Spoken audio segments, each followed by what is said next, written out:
Daniel Goleman is an internationally known psychologist who lectures frequently to professional groups, business audiences, and college campuses. As a science journalist, Goleman reported on the brain and behavioral sciences for the New York Times for many years. His 1995 book, Emotional Intelligence, was on the New York Times bestseller list for a year and a half and has been translated into more than 40 languages. Goleman was a co-founder of the Collaborative for Academic Social and Emotional Learning, which fosters social emotional learning, SEL programs worldwide. His book, The Triple Focus, A New Approach to Education, located at Key Step Media, addresses his latest thinking on SEL. He received the Klingenstein Award for Educational Leadership, and his latest book is titled, co-authored with Richard Davison, is Alter Traits, Science Reveals How Meditation Changes Your Mind, Brain, and Body. So with that, Daniel, we are so happy to have you this afternoon and everything you're going to share with us. I will turn it over to you. Well, thank you so much, and I'm delighted to be able to address elementary school principals who I think are vital to helping our children get the right direction in life from the get-go. I like to know whenever I give a talk who I'm actually speaking to. So I have a couple of survey questions I'd like to have you answer right off the bat. Honor, if you would. Okay, the first one I'm going to run is, how familiar are you with social emotional learning? Your possible answers are extremely familiar, somewhat familiar, or not familiar with this type of learning. I'm going to go ahead and launch the poll, give you a few seconds to complete that. Of course, I can't see it. I see the results. Okay. Extremely familiar, 30%. Somewhat familiar, 2/3, 67%. Not familiar, 4%. And I assume that 4% also represents a large number of people who didn't bother coming to this at all or won't listen because they don't know about it, haven't heard about it, or aren't interested. But I'm glad to be talking to people who have some familiarity, and maybe a great deal. There's another question. This is just for those whose school includes an SEL program. And the question I have for you is, which group does it benefit? Is it students, teachers, the whole school culture? All of the above? Or, you know, we don't have an SEL program. So please take a moment or two, if you would, and just let me know. Well, the good thing about these questions is there's no right or wrong answer. It's not a pop quiz. It's just to help me understand who's listening. So most of these students, teachers, not at all. The culture, 5%. Oh, all of the above. Okay. So about half people don't have an SEL program of those who answered. And, you know, and those who do said it helps students, teachers, and the school culture. And I think that's right. That's the way it should be. So that suggests to me that it's being implemented in a good way among those of you who do have it. So let me just launch into, if we could see the outline of my conversation today, I'm going to cover these key points and then a few more in a little bit. Let's start with a short history. You know, my own background in education is very traditional. Both my parents were college teachers, and I went through a straight academic program in high school, a public high school, public elementary school, and then I went to college and graduate school in the Northeast. And all of those curricula were very standard. But when I got to become a science journalist, even though I had a doctorate in psychology, I came across the phrase emotional intelligence. And the reason I came across it was because my job at the New York Times was to scan journals, academic journals, and retrieve from them what might be news and of interest and kind of cutting edge for a larger audience, for a newspaper audience. When I saw the phrase emotional intelligence, I was a little bit electrified. I thought, wow, that is an awesome phrase. First of all, it's an oxymoron. You don't put emotions together with intelligence, or at least you didn't in those days. But also it suggests something else, which is that you can be intelligent about emotions. I thought it was a great concept. It was published in a journal that was so obscure it does not exist today. The authors were a psychologist at Yale and his graduate student. That psychologist is Peter Salovey, is now the president of Yale University, and his graduate student, John Mayer, has gone on to the University of New Hampshire, and he's a very prominent theoretician and researcher in personality psychology.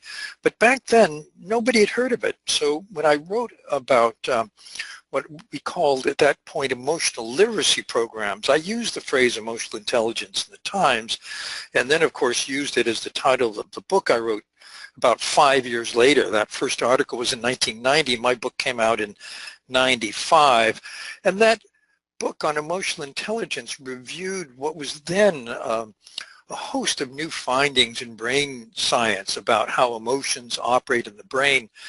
And I saw it as an argument for what we today would call social emotional learning. One of the findings I reviewed in the book was a study that had been financed by the W.T. Grant Foundation. In the 80s and early 90s, there'd been a succession of what were called wars on drugs, school violence, dropouts, unwanted teen pregnancies. And the academicians who reviewed all of those programs found that some of them worked, many did not. Some actually had a reverse effect. Some of the anti-drug programs actually increased the use of drugs. But when they looked at those programs that actually had a positive effect, they found that there was a common denominator among all of them, and that was that they helped students understand and manage to get some expertise in cultivating the basics of what I call emotional intelligence: self-awareness, self-management, empathy, or tuning into other people, and using all of that for better relationships and to make good decisions in life.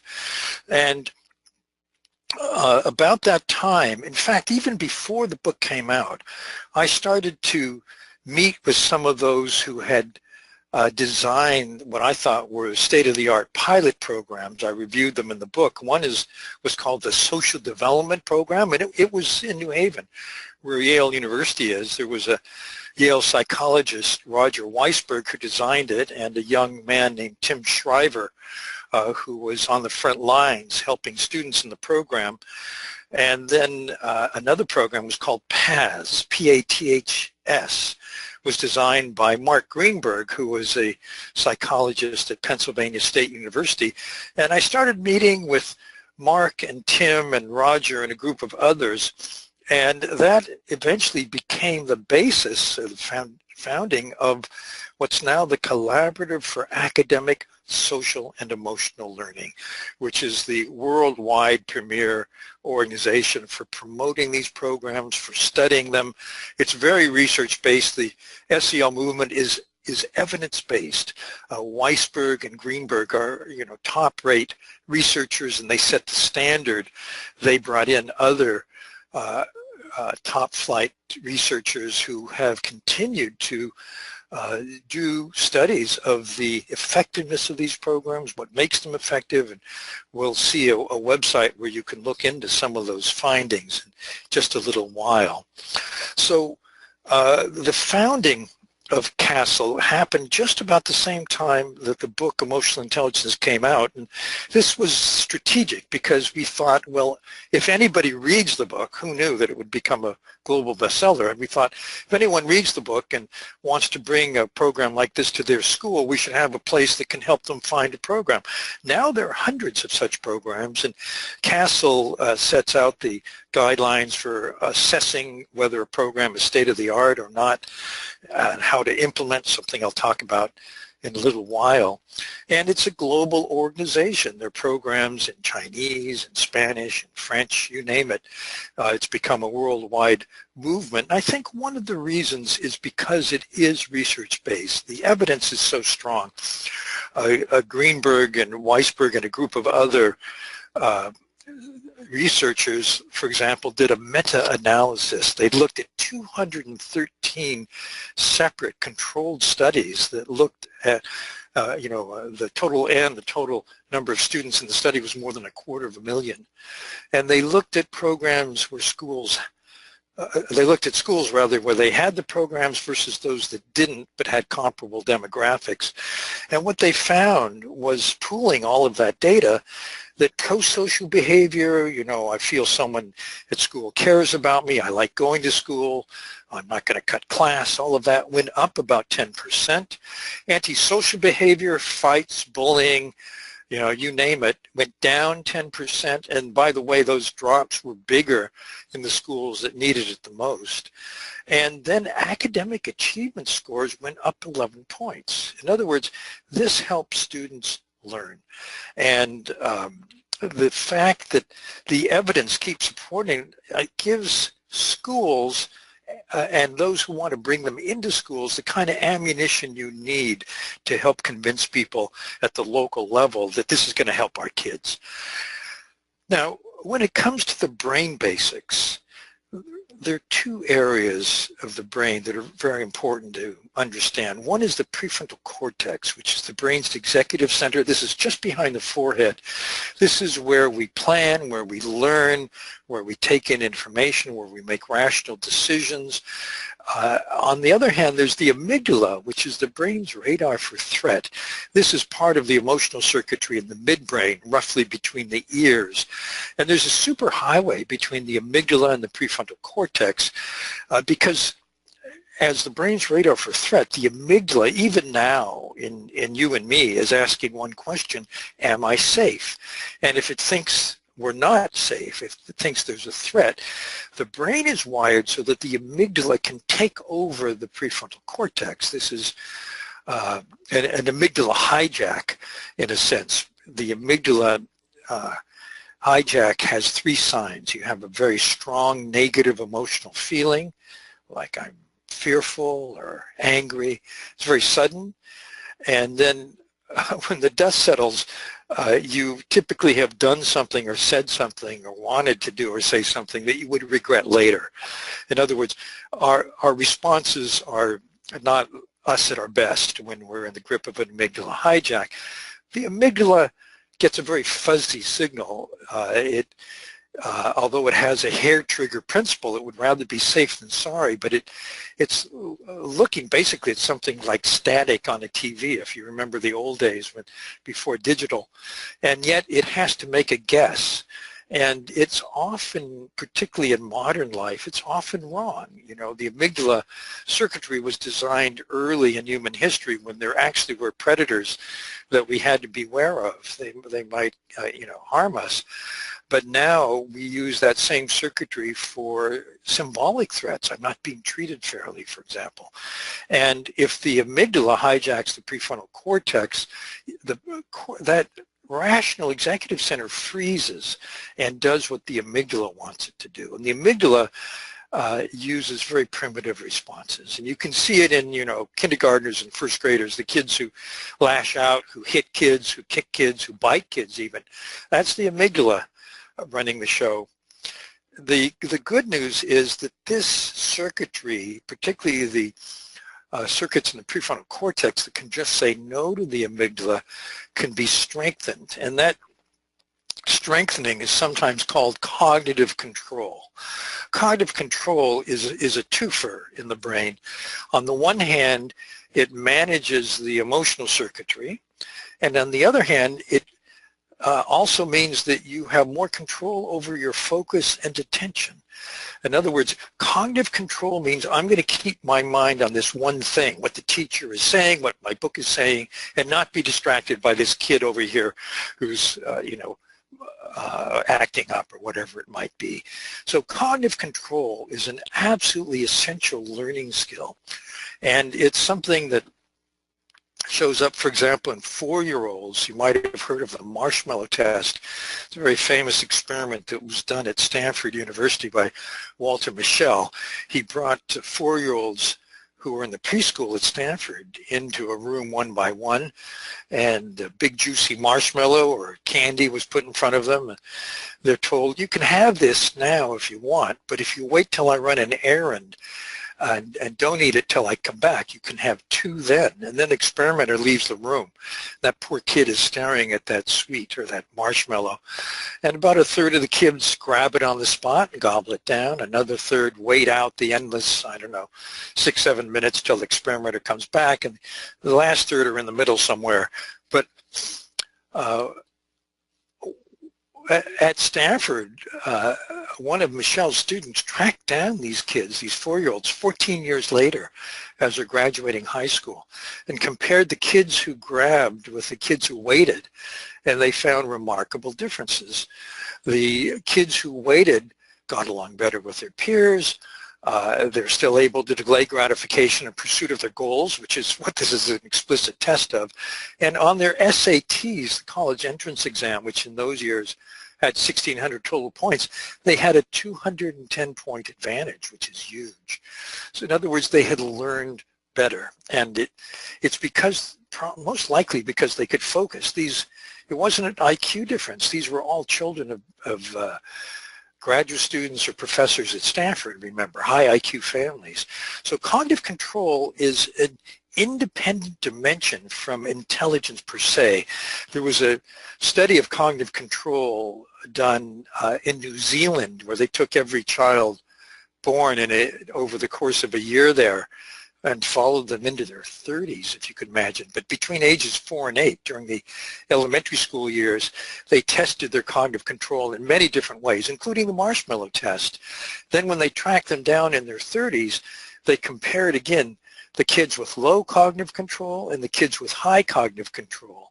They found that if you were good at cognitive control in elementary school, you did better economically in your 30s and had better health. So in other words, what may seem a minor skill during the early years, the elementary school years, over the course of life makes a huge difference. And I'm quite in favor of bringing this training on cognitive control into SEL programs. I remember seeing a school in Spanish Harlem, a second grade, PS 112, I think it was, where every day they do an exercise called Belly Buddies. And I have to tell you, before I visited the class, I thought it would be really chaotic because I was told half the kids in here are special needs. They had everything from ADHD to autism, but the kids were very calm and very focused, and the teachers said, well, here's why. And then they had their Belly Buddies session where each child, one by one, went to their cubby, got their favorite little stuffed animal, found a place to lie down on the floor and put that animal on their tummy, and they watched it rise on the in-breath and fall on the out-breath and rise on the in-breath, fall on the out-breath. And if their mind wandered off, they brought it back to their breath. That is the basic exercise, that bringing your mind back to your point of focus in what you have to call mental fitness. We put a lot of emphasis in this culture on physical fitness. People know it's important to work out every day, but we don't pay much attention to attention itself. And this is attention training. It's learning to strengthen the circuitry in the brain that brings your mind back once it wandered. This is pure cognitive control.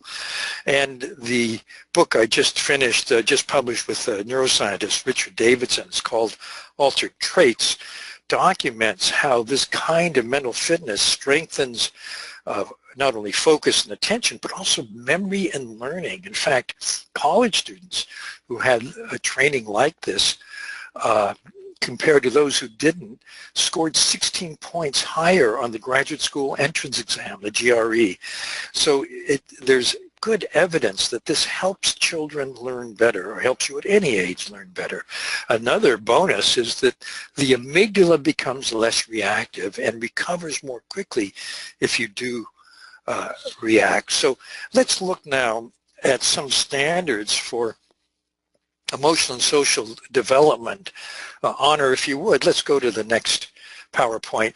This is from a website that's at Castle, but it's the standards for emotional social development that are statewide and at least ideally in Illinois, and where they're trying to promote SEL in every school, which of course means that they have to make local decisions to bring this in. But one of them, this first one, if you look at the bottom boxes there, the standard is to identify and manage your emotions and behavior.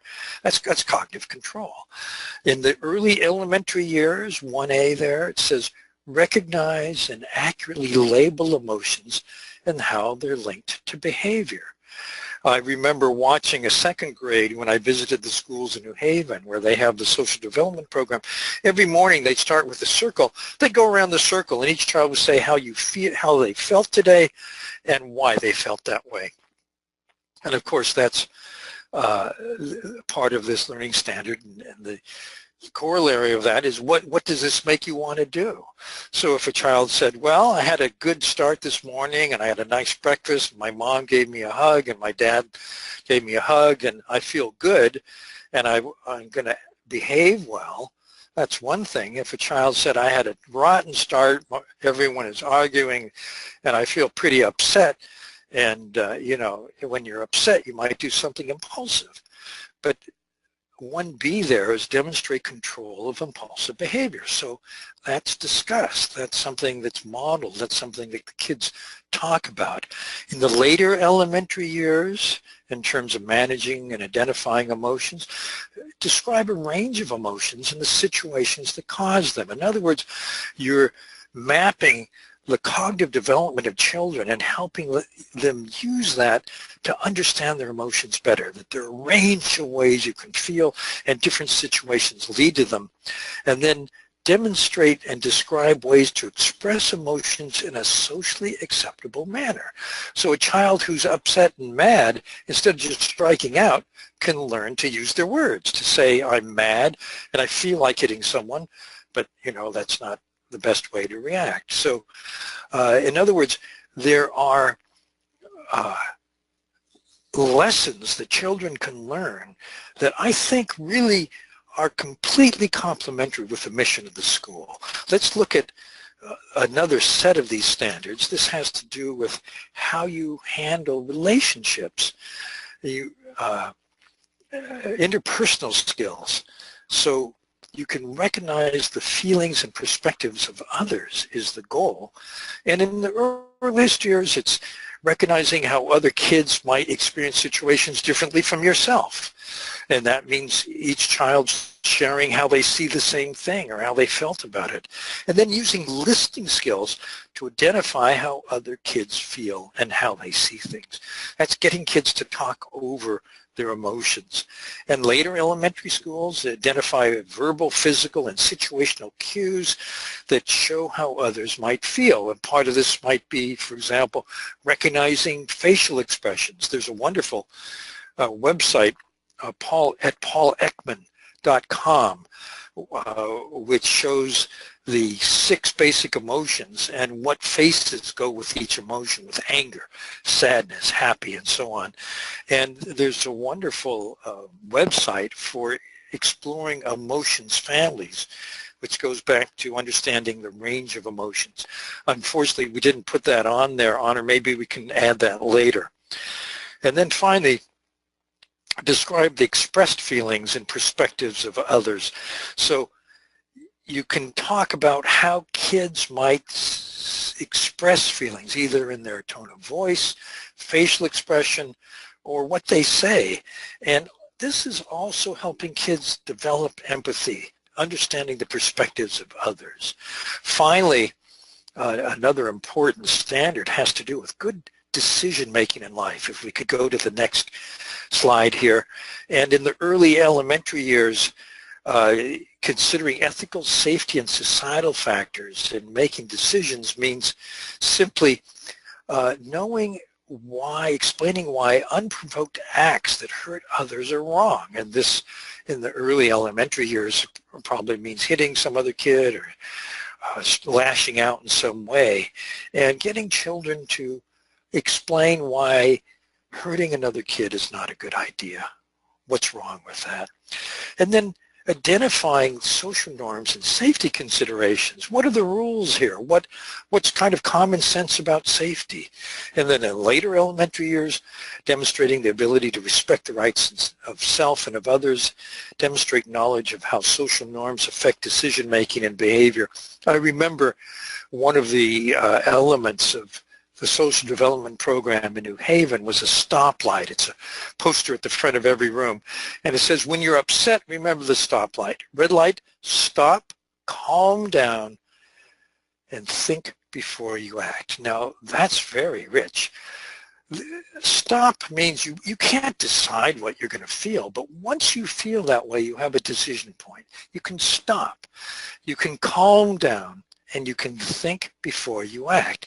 There's a definition of maturity, which is widening the gap between impulse and action, reaction. And that's what they're talking about here with the stoplight. Yellow light, think of a range of ways you might feel and pick the best one. Range of ways you might act, rather, and pick the best one. And then finally, green light, try it out. Try the best one and see what happens. So I remember I met with students one by one, older students, I think they were maybe 11, and I asked them, you know, you have that stoplight at school, but does it make any difference in your life? And they all had stories for me. I was surprised. One kid said, yeah, I was in a store. My friend was shoplifting and wanted me to shoplift. And I thought about the stoplight, and I thought about what might happen, and I left the store. So it helps children make better decisions in life. And this, of course, extends throughout life, as we saw with the cognitive control. So if we could go to the next slide, let's look at the principal's role in this. And what you're seeing there is a guide specifically for elementary schools and preschools that you might want to get if you're thinking of leading one of these programs. Because I think the principal plays a very special role in implementation and culture change. First of all, there's selecting a quality program if you don't have one, and the CASEL website can help you with the best standards for that.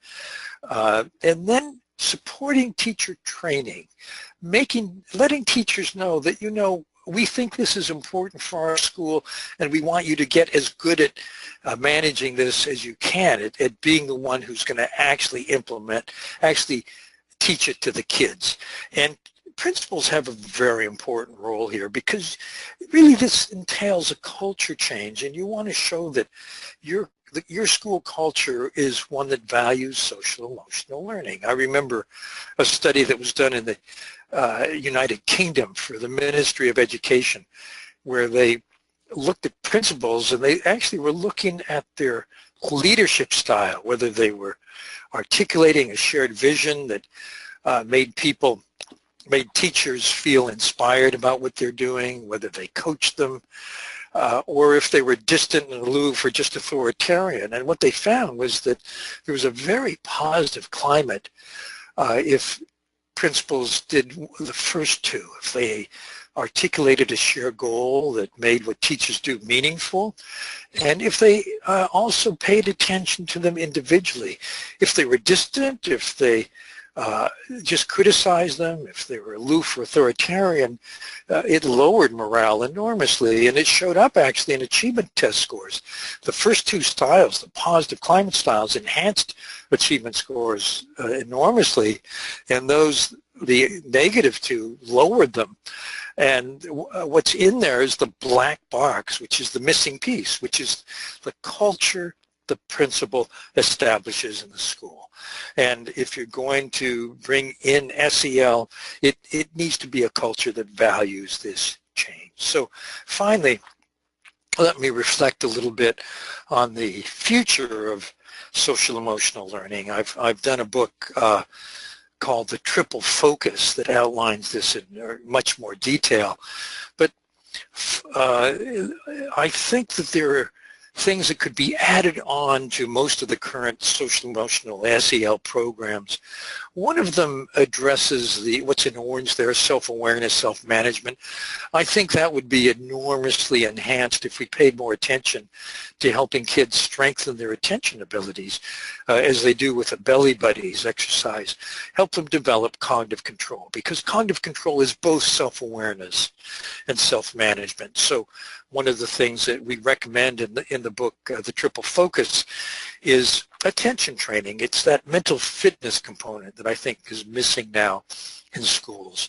The second addresses what's in green there, the social awareness, relationship skills. This comes down to empathy and caring, and I think is the basis of social responsibility and healthy relationships. And it's boosted by helping kids learn to empathize, to value empathy, to model empathy, and to make it part of the school day in a way where children not only recognize its value, but start to embody it themselves. And the final is responsible decision making, which I think is an outcome of being calm and clear and caring. And in the book, we not only say that the first thing that should be added is more attention training, the second is focus on empathy and caring, the third has to do with students in their later life as social actors, as members of a community or of a society, and it has to do with systems learning, understanding society as a whole, or culture, or your organization, your business, your family, your school, whatever it may be. All of these are systems, and it's a different way of thinking about the environment, the human environment that you inhabit, and where your leverage points might be.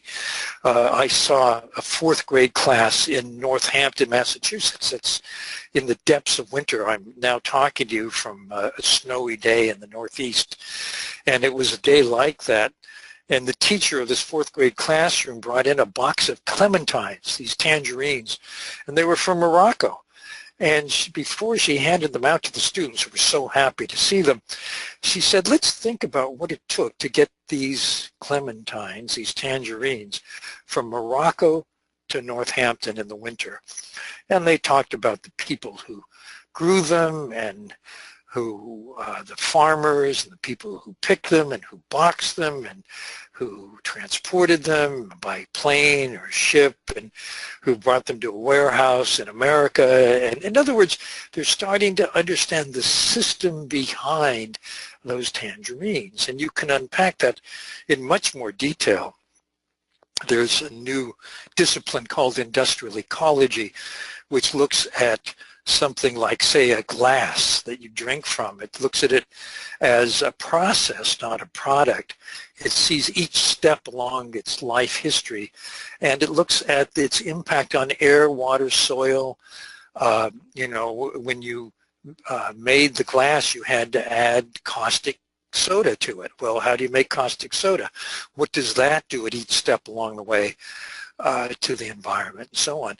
And all of this is a way of seeing behind what's now opaque, seeing the impacts on the environment of everything we use, for example. And this is going to be more and more important over the course of these students' lifetime, simply because of the fact that the planet seems to be warming, and if it continues at this rate, there's going to be a crisis by the time they're in middle age, and they're going to be compelled to think about ways to change that in a better direction more and more. This also, from a business point of view, is going to mean it's a huge entrepreneurial opportunity to reinvent everything so that its impacts are not only less harmful, but maybe ameliorative to the environment. Whole new ways of thinking.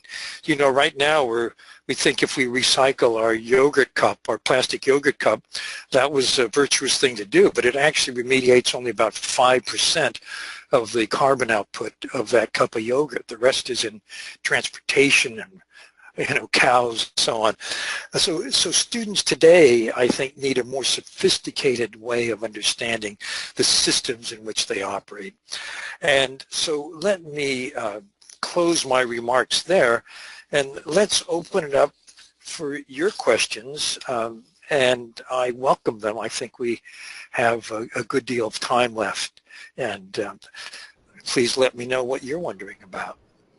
So Daniel, Sean asked the question, I'd love guidance for finding and selecting SEL program for my building. I found the Castle SEL report, but that's from 2013. Do you have anything more recent? Are there other resources or programs that you can recommend? 2013 is about as recent as it gets. By the way, I'm not actively involved in Castle anymore. I was a co-founder years ago, but the standards then still apply. Nothing much has changed in terms of what makes a quality program. And by the way, Castle is not in the business of urging you to use one program or another. There are more than 100 or 200 probably. However, they do give you guidelines for evaluating programs on your own, and that's what you'll find. That's what you found on the site there. Wonderful. William asks, is PBIS and Yoga 4 classrooms an appropriate SEL support? The answer is I don't know about any specific SEL program. I don't recommend any specific. I recommend the guidelines and you follow them. It's up to you to do the due diligence to evaluate any given program. Okay. Anne asked the question, are there some specific things that principals themselves can do to promote a culture that is conducive to the SEL? Yes, and I think you'll find that in that implementation guide that we showed you a bit ago. And I feel principals are really crucial. Even though they're not in the classroom, they set the tone for the school. They communicate either explicitly or implicitly to teachers what's important. And if a school's bringing in an SEL program and the principal doesn't really care about it, the teachers are going to pick that up. They may go through it in a kind of pro forma way, but they're not going to actually make it alive for the students. So I think principals are essential in setting the right culture. Thank you. Jeff asks, do you have any experience or research that you could share with using restorative justice as a method for helping with SEL? Well, I think restorative justice, which as I understand it, is a way of looking at something harmful someone has done, like, for example, a student, and finding an appropriate way to remediate it, not just punishing the student, but actually, for example, having them make amends or, repair the thing they broke or whatever it may be. And I think that's a very valuable ethical lesson. Remember, the decision-making dimension of SEL is all about that. So I think that restorative justice at the elementary school level is a wonderful thing to bring into an SEL program. I don't have any specific recommendations, but I applaud you in making that connection. Kara asks, is there any relationship between what a principal should do to promote SEL versus a teacher and their responsibility for SEL? Well, yes. I mean, I think principals, as I said, are setting the tone and the culture, but also urging teachers to get training. Sometimes the training is a week or two in the summer. It depends on the program, varies with the program, but also to value it, to talk to teachers about how it's going. And, the teachers are following the programs and bringing them to the students, but the principal is the one who the teachers look to know if what they're doing matters. So again, I come back to the principal as being key. Thank you. Wonderful. Joseph asks, what are your thoughts on using... Oh, by the way, oh. Honor, before we go to the next question, could you show that last slide? Because it's about leadership. And Yes. Principals are leaders. These are small books that I think you may find valuable. The one, as a leader of a school, what makes a leader? It's a collection of about 5 or 6 articles I did for Harvard Business Review on leadership and how emotional intelligence is the core of that. Here you get all 5 in one book. Be careful that you don't go online and get what Harvard Business Review sells at What Makes a Leader, because it's only the one article called What Makes a Leader. That article is in this book. Leadership, the Power of Emotional Intelligence, has two of those same articles, but goes into more depth on the brain basis behind some of what I was saying. And then actually, I can't even read. What's that next one? Coach and this is from a primer series. So there are 12 competencies of emotional intelligence. Within each of those 4 domains: self-awareness, self-management, and then empathy and social skill, or social awareness and relationship management as they're called. There are specific competencies that make people an outstanding leader. One of them is being a coach and a mentor. And this gets back to what I'm saying about principals and the role of the principal in talking to teachers one-on-one and seeing, what they want from their career, from their life, from this job, how you can help them, how SEL matters, not just, by the way, for their students. Teachers say that once they bring SEL into a classroom, kids are so much better behaved. They spend much less time trying to just get them to calm down and pay attention, and it also ramifies into their own lives. They learn the same lessons, and they're valuable lessons for life. And then the triple focus you'll see there on the right, and then the brain basis, the Emotional Intelligence in the Brain book. If you want to know more about the amygdala and the prefrontal cortex and the brain systems involved, there's that book.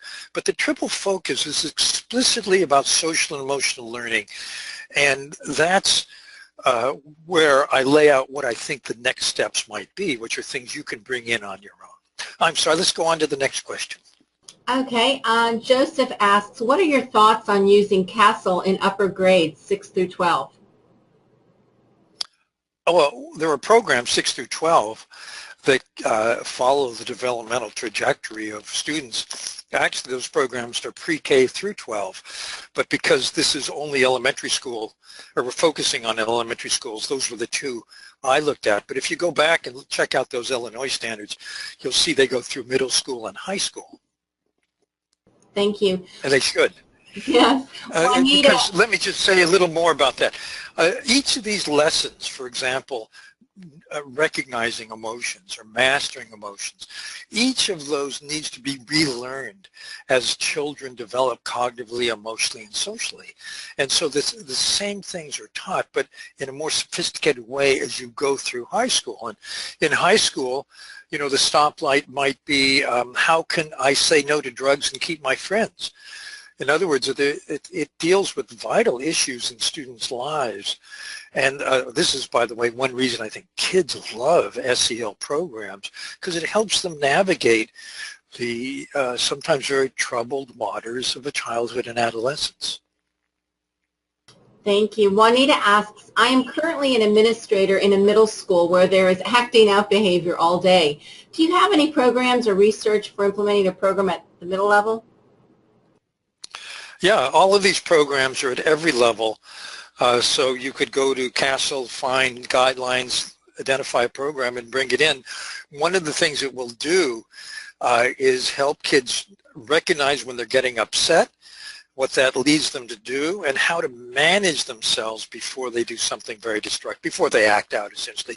By the way, it would be great if those same kids over time were learning the core lessons in elementary school before they got to your middle school. But even in your middle school, you can start there. It's never too late. Thank you. Wonderful. Catherine adds, I see a future special class called SEL in addition to gym, music, art, etc. Why not? and in fact, for example, the social development program that I saw in New Haven years ago had, I think, 2 15-minute sessions twice a week that were social development. You could call it SEL. And some of the programs do that. A lot of them just embed the lessons in the ordinary curriculum because one of the things that teachers often say, of course, is, I just don't have time for this. But once you do this, you realize you have even more time because students are paying more attention. Joseph asks, what assessment practices of SEL have you seen that work in schools? How do you see these being best reported to families?